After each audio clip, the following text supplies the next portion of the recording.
우리에게 주신 하나님의 말씀은 마가복음 1장 9절부터 11절의 말씀입니다.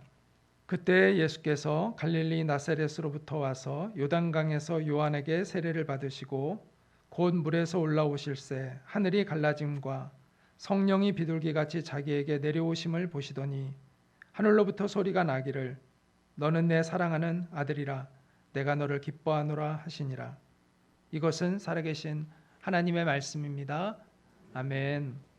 네, 오늘은 헌신 가운데 임하는 은혜라는 말씀 제목으로 여러분과 말씀을 나누고자 합니다. 조선 시대에 그 서북 지역의 사람들은 그러니까 이제 평안도, 그다음에 함경도 사람들이죠. 사회적 차별을 굉장히 많이 받았다고 합니다.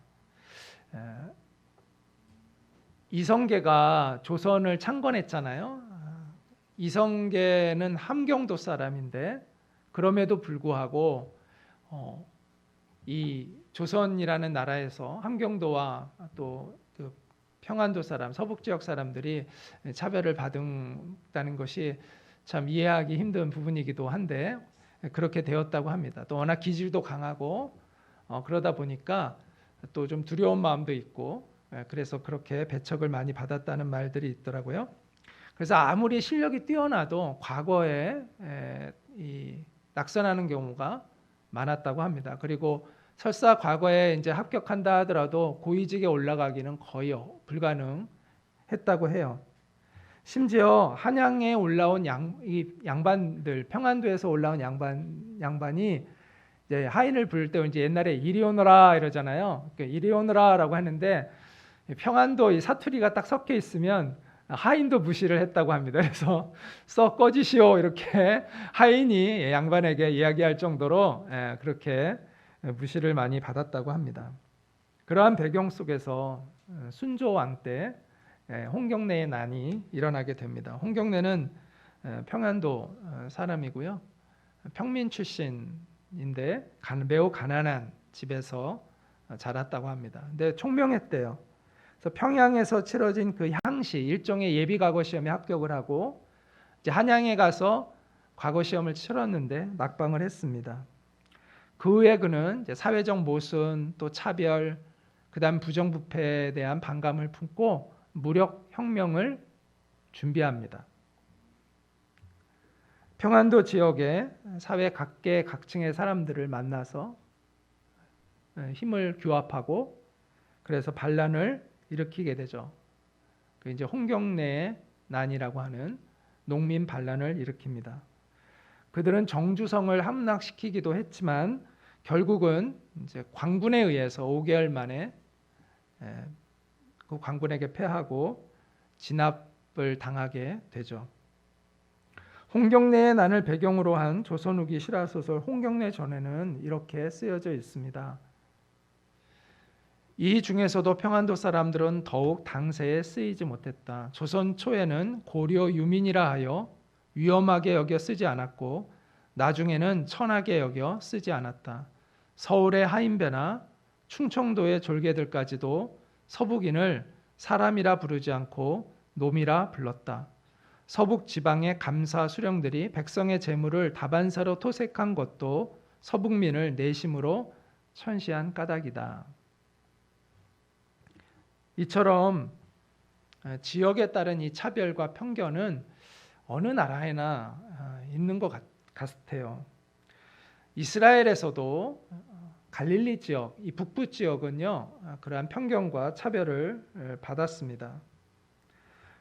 그런데 오늘 본문은 예수님이 바로 그 갈릴리 북부 지역, 그것도 이름 없는 작은 마을 나사렛 출신이라는 것을 밝히며 시작하고 있습니다. 그때 예수께서 갈릴리 나사렛으로부터 와서 이렇게 말씀을 시작하고 있습니다. 예수, 아람어로는 예수아라고 하죠. 이스라엘 사람들은 예수아라고 얘기하는데 이 예수아라는 이 이름은 이스라엘에서는 매우 흔한 이름이었습니다. 그래서 사람들은 많은 예수 중에서 특별히 놀라운 일을 지금 일으키고 있는, 사회적으로 굉장히 이렇게 많은 파장을 일으키고 있는 예수를 구별하여 부르기 위해서 앞에 나사렛이라는 출신을 붙여서 나사렛 예수라고 예수님을 그렇게 흔히 불렀습니다. 나사렛은 이 갈릴리 호수와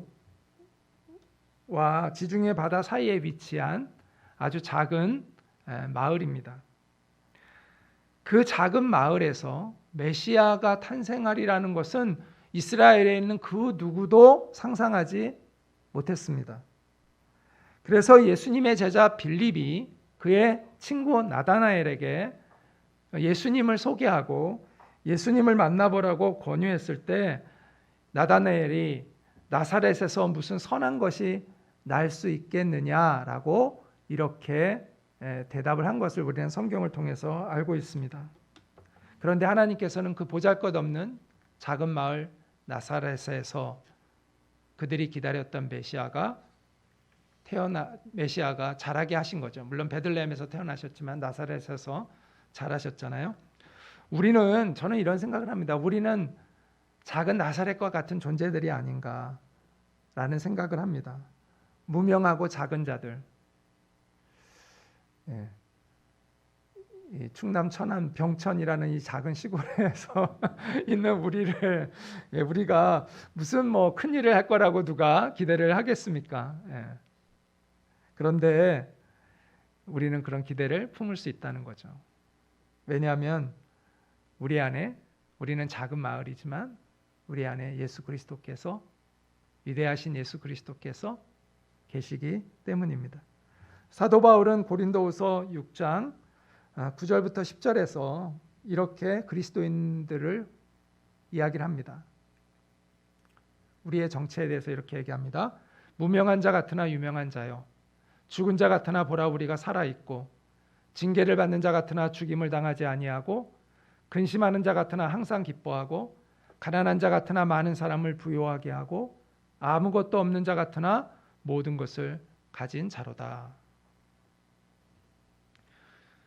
우리는 질그릇이지만 고린도후서 4장에 보면 우리는 질그릇인데 우리 안에 보배이신 예수님을 담고 있다라고 이야기를 하잖아요. 우리는 쉽게 깨어지는 존재인 것 같아요. 연약하죠. 실제로도 우리는 깨어집니다. 그런데 놀라운 것은 우리가 깨어질 때 세상 사람들은 우리 안에 계신 예수 그리스도를 보게 된다는 것이죠. 그것이 우리가 담대할 수 있는 이유라고 생각합니다. 어쩌면 하나님께서는 하나님의 영광을 더 극적으로 드러내시기 위해서 우리처럼 작고 연약하고 깨지기 쉬운 존재를 택하셨는지도 모르겠어요. 무명한 자 같고, 죽은 자 같고, 징계를 받은 자 같고, 근심하는 자 같고, 가난한 자 같고, 아무것도 없는 자 같은, 이름 없는 작은 마을 나사렛과 같은 우리를 하나님께서 택하신 것은 오히려 그것을 통해서 하나님의 강하심과 위대하심과 그 능력을 더 선명하게 드러내시기 위함이 아닌가라는 생각을 합니다. 실제로 대부분의 하나님의 역사는 무명한 사람들에 의해서 이루어져 왔습니다.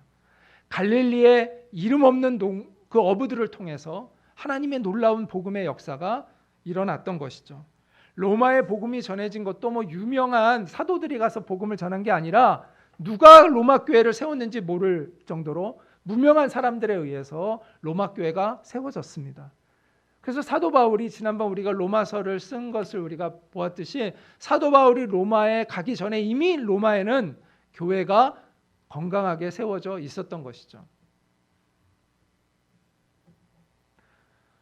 로마의 황제들이 막강한 권력을 가지고 사회적 약자들이었던 당시의 그리스도인들에게 온갖 누명을 씌우고 그들을 죽이고 그들을 핍박을 했죠. 하지만 무릎을 꿇은 것은 그리스도인들이 아니라 결국은 로마 제국이 되었습니다. 이처럼 하나님은 연약한 사람들을 들어 사용하세요. 그런데 그렇다고 해서 사회적으로 높은 지위에 있는, 사회적으로 그럴듯한 지위에 있는 사람은 하나님께 쓰임받지 못한다라는 의미는 아닙니다. 그들도 하나님께 쓰임받을 수 있죠. 그러나 한 가지 조건이 있어요. 그건 뭘까요?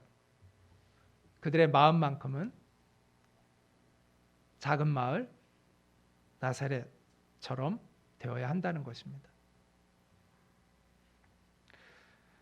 권력과 부를 가진 사람들이 하나님 앞에서 겸손하다는 것은 쉬운 일이 아니에요.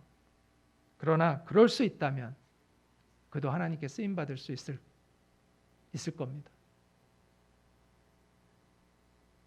그들도 그런 가난한 마음을 갖는다면 하나님께 쓰임받는 질그릇이 될 수 있는 것이죠. 하나님은 위대한 사람을 쓰지 않으세요. 하나님은 하나님의 사람을 쓰세요. 하나님은 위대한 사람을 쓰는 게 아니라 하나님은 예수님의 사람을 쓰세요. 그래서 우리가 하나님께 쓰임받기 위해서 부자가 되어야 하는 것도 아니고 지식인이 되어야 하는 것도 아니고 유능한 사람이 되어야 하는 것이 아닙니다. 예수님의 사람이 되어야 합니다. 예수님을 마음의 중심에 모시고 살아가는 예수님의 사람이 될 때 우리가 하나님께 쓰임받는다는 것이죠. 예수님이 우리 안에 계시는 한 우리는 결코 무능한 사람으로 있지 않습니다. 무의미한 인생을 살지 않습니다. 왜냐하면 하나님이 주목하시는 인생이고 하나님의 계획이 담긴 인생이 되기 때문입니다. 작은 마을 나사렛, 거기에는 하나님의 놀라운 계획이 담겨 있었잖아요. 예수님이 계셨던 그 나사렛에 하나님의 놀라운 계획이 담겨 있었듯이 우리가 예수님을 모시고 살아가면, 그분이 내 인생의 주인 되어 살아가면 거기에는 하나님의 놀라운 계획이 시작되는 것이죠. 예수님을 품고 있는 작은 마을 나사렛의 축복이 여러분에게 있기를 바랍니다. 드디어 이제 때가 되어서 작은 마을 나사렛에 고이 품어두셨던 그리스도를 하나님께서 이 세상에 드러내 보이십니다. 오늘 본문이 그 내용이죠.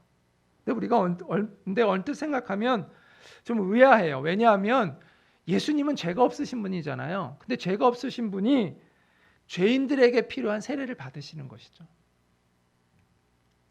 오늘 1장 9절 말씀에 우리 같이 한번 읽겠습니다. 시작. 그때 예수께서 갈릴리 나사렛으로부터 와서 요단강에서 요한에게 세례를 받으시고, 이렇게 말씀하고 있죠. 자, 요한이 주는 세례는 어떤 세례냐? 지난번 보았던 마가복음 1장 4절에 보면 세례 요한이 베풀었던 그 세례는 죄 사함을 받게 하는 회개의 세례라고 표현되어져 있습니다. 죄 사함을 받게 하는 회개의 세례. 그런데 예수님은 죄가 있으세요, 없으세요? 죄가 없으신 분이잖아요. 그런데 예수님이 죄 사함을 받게 하는 회개의 세례를 받으셨다는 것이죠. 이거는 언뜻 좀 이해가 안 됩니다. 그래서 세례 요한도 예수님이 자신에게 다가와 가지고 세례를 받으려고 할 때 되게 당황해요. 그래서 이 본문에는 안 나오는데 이제 요한복음을 보면 마태복음을 보면 마태복음 3장에 보면 그 내용이 나오는데, 세례 요한이 예수님께 이렇게 말합니다. 자기에게 이제 예수님이 오니까, 세례 받으려고 오니까 뭐라고 얘기하냐면, 오히려 내가 당신에게 세례를 받아야 하는데 왜 저에게 오십니까? 그때 예수님이 뭐라고 세례 요한을 설득하시냐면, 지금은 그냥 그렇게 해라 라고 얘기해요. 우리가 그렇게 하는 것이 하나님께서 원하시는 모든 의를 이루는 것이니라 라고 말씀합니다. 그 말을 듣고 나서야 이제 세례 요한이 안심을 하고 예수님에게 세례를 이제 베풀게 됩니다. 자, 그렇다면 왜 예수님은 죄 없으신 예수님이 죄인들처럼 세례를 받으셨을까? 모든 사람은 세례를 받아야 마땅하지만 예수님은 세례를 받으실 이유가 없는데 왜 예수님은 세례를 받으셨을까? 그 이유에 대해서 아까 우리가 마태복음 3장에서 예수님이 세례 요한에게 하신 말씀 가운데 우리가 그렇게 하는 것이 하나님께서 원하시는 의를 이루는 것이다라고 말씀하셨다고 했잖아요. 그러니까 예수님이 세례를 받으신 이유는 하나님의 의를 이루기 위해서라는 것이죠. 하나님의 의를 이루기 위해서.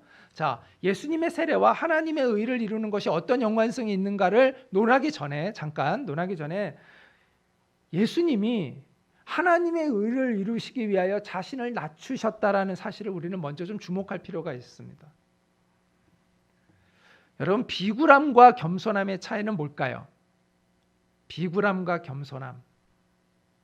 자, 비굴함은요, 내가 힘이 없어서 나를 낮출 때 그걸 비굴함이라고 얘기합니다.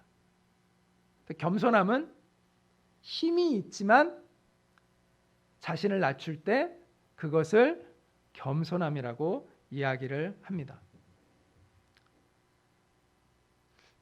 우리는 비굴함을 겸손함으로 이렇게 가장하면 안 될 것 같고요. 정말 겸손해야 되는 것 같아요. 어떤 나이 많은 목사님이 제가 이제 목회를 시작하려고 할 때 저에게 이런 충고를 하셨어요. 목사는 재산이 많으면 안 된대요. 근데 그 이유가 뭐였냐면, 뭐라고 말씀하셨냐면, 재산이 많으면 인내를 안 한다는 거예요, 목회자가. 그래서 열받으면 그만둬 그러고 이제 누가 좀 이렇게 좀 안 좋게 하면 됐어 그러고 이제 그만둬 그러고 이제 막 가버리기 때문에 목회자는 재산이 많으면 안 된다, 이런 얘기를 하는데, 저는 곰곰이 생각해 봤어요. 근데 아무래도 아닌 것 같아요, 그 말은. 그게 비굴함인지 겸손함일까? 네, 그런 생각이 들었어요. 내가 먹고 사는 것 때문에 목회자가 인내를 해야죠. 숨어도 참아야죠. 그런데 내가 가난하니까, 내가 딴 데 갈 자리가 없어서 내가 먹고 사는 것 때문에 참고 있는다면 이게 목회자다운 것일까? 그런 인내가 하나님이 원하시는 인내일까라는 것에 저는 의문이 들더라고요. 그래서 그건 아니다라는 생각을 했습니다. 우리가 겸손해야 하는 것은, 또 인내해야 하는 것은, 또 때로는 모욕과 수모를 당해도 그것을 견뎌야 하는 것은 우리가 하나님의 의를 이루기 위해서여야 하는 것이죠.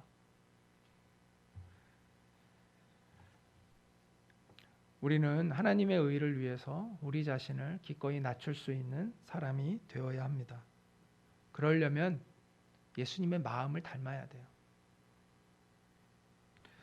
하나님의 의를 자신의 뜻보다 우선시하는 그 예수님의 마음을 우리가 품어야 합니다. 그는 근본 하나님의 본체시나 하나님과 동등됨을 취할 것으로 여기지 아니하시고 자기를 낮추시고 사람의 모양으로 오신, 그리고 죽기까지 십자가에서 순종하신 그 예수님의 마음이 있을 때 우리는 하나님의 의를 이루는 사람이 될 수 있는 것이죠.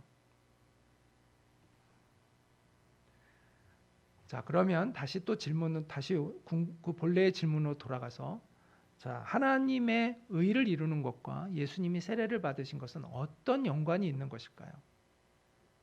예수님이 하나님의 의를 이루기 위하여 자신을 낮추시고 겸손하게 하셔서 세례를 받으셨는데, 그럼 세례 받는 것과 하나님의 의를 이룬다는 게 어떤 연관이 있는 것일까요? 거기에는 몇 가지 신학자들마다 해석이 있습니다. 첫 번째 해석은, 세례 요한의 사역을 예수님이 지지한다는 것을 표명하기 위해서 세례를 받으셨다는 거예요. 자, 세례 요한의 사역을 지지해 주기 위해서. 또 하나, 두 번째는 뭐냐면, 예수님이 죄인들과 자신을 동일시하시기 위하여 세례를 받으셨다라는 거예요.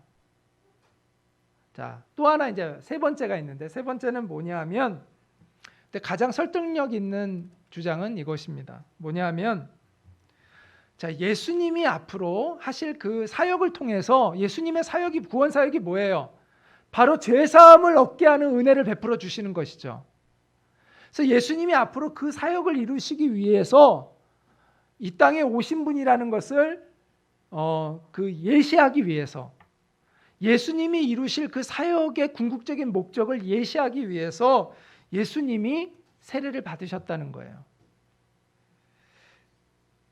그러니까 자신의 그 메시아적 사역의 의미를 이루시기 위해서 상징적으로 그렇게 자기가 앞으로 그 일을 위하여 헌신한다는 의미를 담고 세례를 받으셨다라고 그렇게 이제 해석을 하는 것입니다. 이것을 이제 어떻게 얘기할 수 있냐면 일종의 봉헌식이라는 거예요. 자신을 하나님 앞에 드리는 그 사역, 죄 사함을 이루는 그 사역을 이루기 위한 자신을 하나님 앞에 드리는 그 의식이 바로 세례였다라고 그렇게 해석을 하는 것이죠. 그렇기 때문에 이제 예수님께서 세례를 받으실 때 이와 같은 하나님의 화답이 있었다라는 것입니다. 자, 같이 한번 읽어보도록 하겠습니다. 시작. 곧 물에서 올라오실새 하늘이 갈라짐과 성령이 비둘기같이 자기에게 내려오심을 보시더니 하늘로부터 소리가 나기를 너는 내 사랑하는 아들이라 내가 너를 기뻐하노라 하시니라. 자, 예수님이 앞으로 행하실 그 사역은 죄사함을 얻게 하는 은혜이죠. 그 사역에 내가 헌신한다라는 의미로 예수님이 죄사함을 받게 하는 세례를 받으셨다. 일종의 자기의 봉헌식, 하나님 앞에 자신을 드리는 예식이었다. 그래서 하나님은 그 봉헌을 기쁘게 받으시고 이와 같이 예수님에게 화답하셨다라는 것이죠.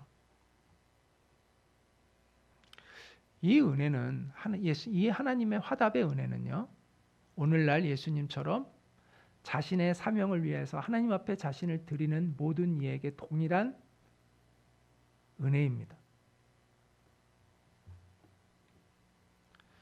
그래서 이렇게 오늘 본문을 통해서 하나님이 사명을 위해 헌신하는 우리들에게 베푸시는 그 은혜를 생각해 볼 수가 있는데 두 가지인데요. 첫째는 성령님의 임재하심입니다. 한번 따라 볼까요? 성령님의 임재하심.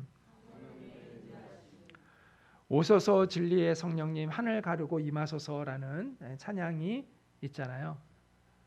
제가 불러드리고 싶은데 제가 불러드리면 많이 힘들어하실 것 같아서. 근데 이 가사처럼 오늘 성령님이 임하셨습니다. 그리고 하늘이 갈라지고 비둘기 같은 모양으로 또 성령님이 임하셨는데 세례 요한은 그 광경을 목격하고 나서 이분이 정말 메시아라는 것을 확신하게 되었다고 말합니다. 요한복음에 보면 이렇게 얘기해요. 요한이 증언하여 이르되 내가 보매 성령이 비둘기같이 하늘로부터 내려와서 그의 위에 머물렀더라. 이제 예수님 위에 머물렀더라. 나도 그를 알지 못하였으나 나는 누구죠? 세례 요한이고 그는 예수님이죠. 나를 보내어 물로 세례를 베풀라 하신 그이가 나에게 말씀하시되, 하나님을 얘기하는 거죠. 성령이 내려서 누구 위에든지 머무는 것을 보거든 그가 곧 성령으로 세례를 베푸는 이인 줄 알라 하셨기에 내가 보고 그가 하나님의 아들이심을 증언하였노라 하니라. 비록 예수님은 하나님의 아들이셨지만 그 사명을 감당하기 위해서 성령님의 기름 부으심이 필요했습니다. 하물며 우리는 더욱더 우리의 사명을 감당해 나가기 위해서는 하나님 성령님의 기름 부으심이 필요한 것이죠. 그런데 우리가 어떻게 성령의 기름 부으심을 받을 수 있을까? 그것은 바로 예수님처럼 온전히 자신을 드릴 때입니다. 하나님의 의를 위하여, 하나님의 나라와 의를 위하여 우리를 온전히 하나님 앞에 바칠 때 우리는 성령의 기름 부으심을 경험하게 되는 것이죠.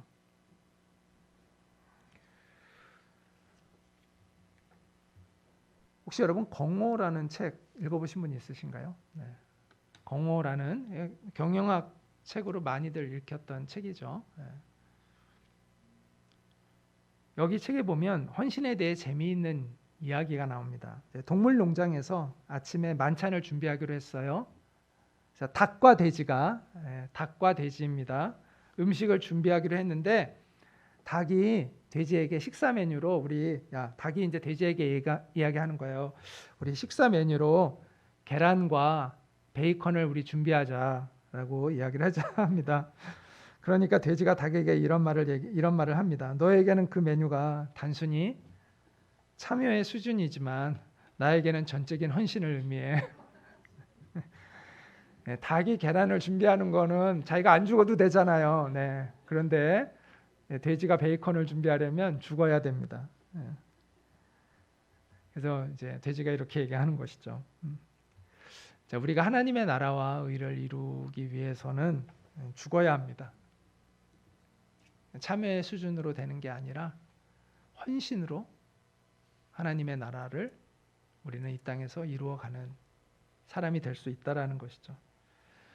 99%의 순종은 의미가 없대요. 하나님은 100%의 순종만을 받으신다는 거예요. 99%의 순종은 불순종이라는 것이죠. 하나님은 100% 하나님 앞에 헌신하는 사람을 통해서만 하나님의 역사를 이루어 가십니다. 우리가 그렇게 주님 앞에 온전히 우리를 드릴 때 성령님의 기름 부으심이 우리 가운데 임하게 될 것입니다. 그리고 그런 우리를 통해서 하나님은 이 땅에 하나님만이 일으키실 수 있는 그 놀라운 일을 이루어 가실 것입니다. 그렇게 우리가 하나님 앞에 쓰임 받을 수 있는 우리가 되기를 원하고 소망합니다. 자, 두 번째는 뭐냐면 또 하나 이제 하나님이 사명을 감당하기 위해서 자신을 드리는 사람에게 베푸시는 은혜가 있는데 그것은 하늘로부터 오는 격려의 소리입니다. 한번 읽어볼까요? 시작. 하늘로부터 오는 격려의 소리.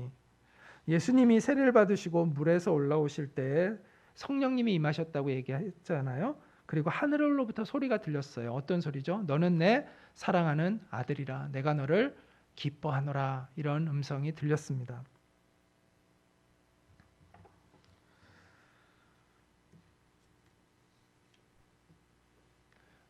하나님의 뜻을 따르는 일에는 많은 어려움이 있어요. 또 고난이 있습니다.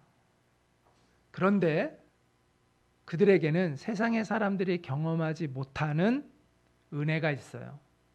그것은 하나님의 격려를 듣는 것입니다. 우리가 어려움에 당했을 때 여러 사람 말 때문에 내가 용기를 얻는 게 아니라 어떨 때는 한 사람의 말이 나에게 용기를 주잖아요. 사실 우리가요 이 세상을 용기 있게 살아가는 게 여러 사람이 격려를 받아서가 아니라 어떤 한 사람의 격려 때문에 우리가 그 어려움을 극복하는 일들이 많이 있습니다. 이 사람 아시죠? 이 사람은 슈퍼맨 크리스토퍼 리브입니다. 크리스토퍼 리브라는 이 사람이 여러분 잘 알다시피 이 사람이 말을 타다가 낙마해가지고 척추 손상을 입고 반신불수가 되죠. 그래서 호흡기를 차고 호흡을 하고 또 튜브를 통해서 음식을 먹는 그런 불구자가 됩니다. 이 사람이 중환자실에 있을 때 어머니가 그 소식을 듣고 어머니가 찾아왔는데 그가 이렇게 얘기했다고 합니다. 그 어머니에게 이제 제 인생에 남은 것은 없습니다. 그러니 내 몸에 부착된 모든 의료 장비를 떼주세요. 그 말을 듣고 있던 아내 네이나가 단호하게 이렇게 말했다고 합니다. 당신은 아직도 나의 남편입니다. 나는 지금 당신의 모습 그대로를 사랑해요. 그 말을 듣고 크리스토퍼 리브는 비록 배우로서의 인생은 이제 끝났지만 그러나 행복한 가장으로서의 삶은 남아있구나라는 것을 깨달으면서 그는 다시 용기를 갖게 되었다고 합니다. 사랑하는 아내의 그 한마디가 그에게 다시 살아갈 수 있는 용기를 주었던 것이죠. 이처럼 한 사람의 격려도 쓰러진 사람을 일으켜 세우는 힘이 있습니다. 하물며 우리가 하나님의 격려를 받는다.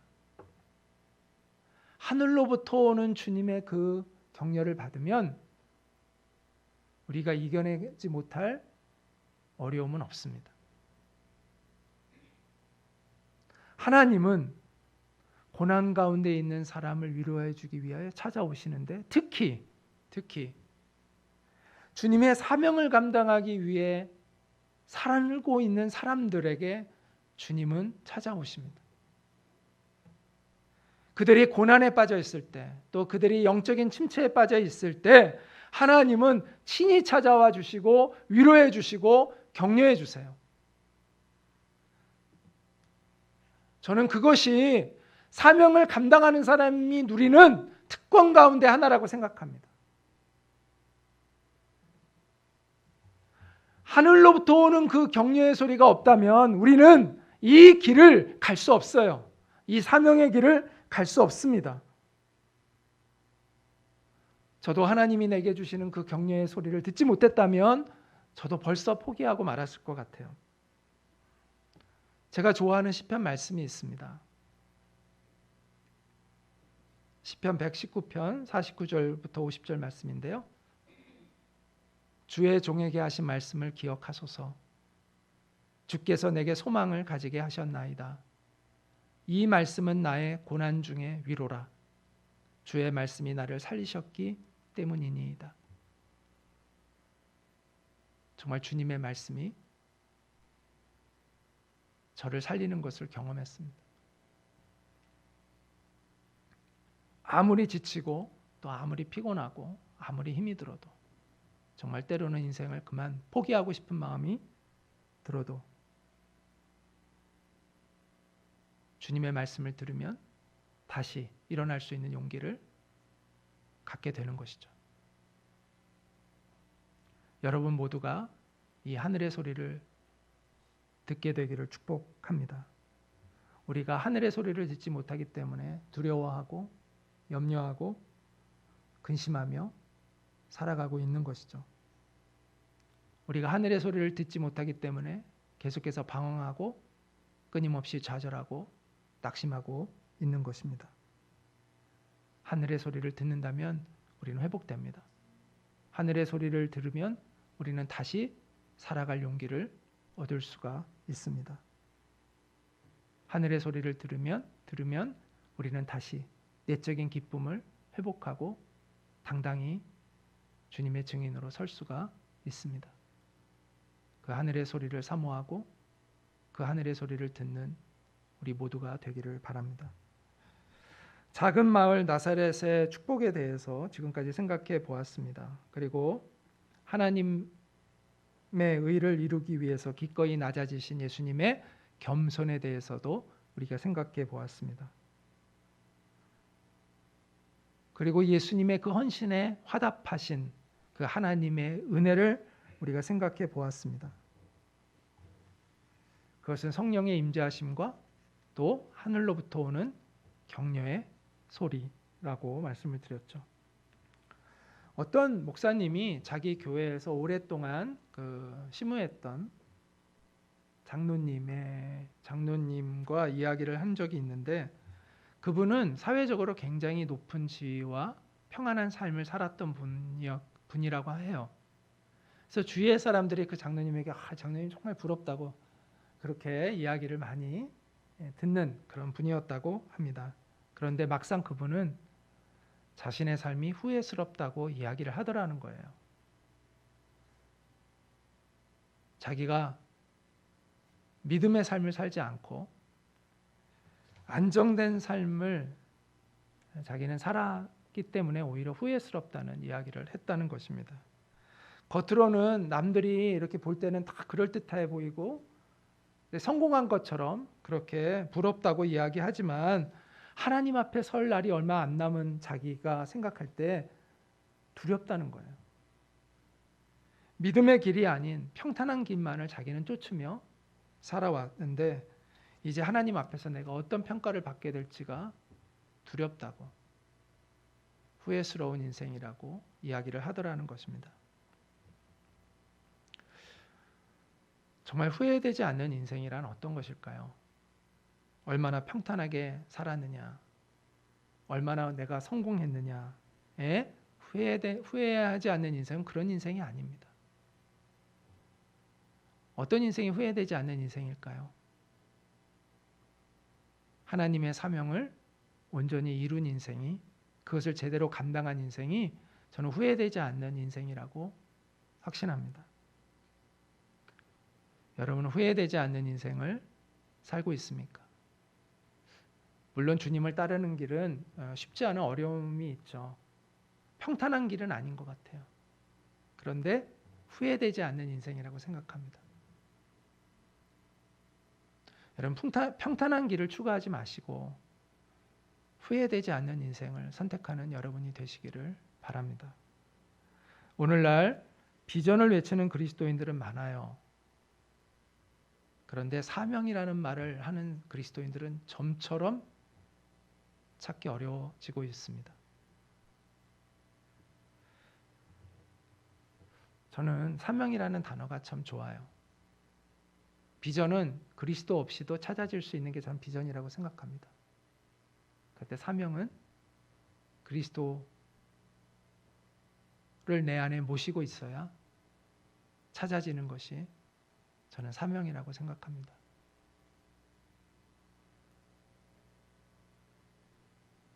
비전은 자기 희생을 필요로 하지 않을 수 있죠. 그러나 사명은 항상 자기 희생을 전제로 하는 것이죠. 그래서 그런지 비전을 외치는 그리스도인들은 많은데 꿈과 비전을 말하는 그리스도인들은 많지만 사명을 말하는 그리스도인들은 점점 없어집니다. 근데 정말 우리가 회복해야 할 것은 저는 꿈과 비전이 아니라 사명이라고 생각합니다. 왜? 그게 후회되지 않는 인생이기 때문에. 세례 요한도 후회되지 않는 인생을 살았고 예수님도 후회되지 않는 인생을 살으셨죠. 예수님이 십자가 그 처참한 죽음 속에서 마지막 하신 말씀은 다 이루었다. 후회되지 않는 인생을 사셨다는 외침이죠. 그게 정말 승리의 고백이지 않을까요? 우리는 죽을 때 어떤 고백을 할까요? 다 이루었다라는 말을 할 수 있을까요? 그렇다면 그 사람이야말로 정말 최고의 인생을 산 사람이 될 것입니다.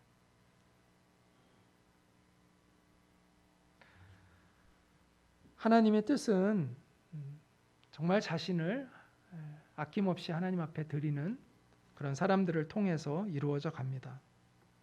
그리고 그들에게는 하나님의 위로와 격려가 있습니다.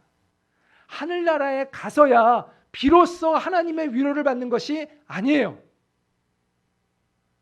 하늘나라에 가서야 비로소 하나님의 위로를 받는 것이 아니라 이 땅에서 우리는 하나님의 위로와 격려를 받는 것입니다. 이 땅에서부터. 어떤 사람들에게 그 위로와 격려가 있다고요? 자기의 사명을 위해서 하나님 앞에서 자신을 드리며 살아가는 사람에게는 이 땅에서부터 하나님의 위로와 격려가 들리는 것입니다. 예수님처럼 이 땅에서부터 하나님의 위로와 격려를 받는 그런 삶을 살아가는 여러분이 되시기를 바랍니다. 그리고 예수님처럼 다 이루었다라는 후회되지 않는 인생을 살아가는 저와 여러분 모두가 되기를 주님의 이름으로 축복합니다.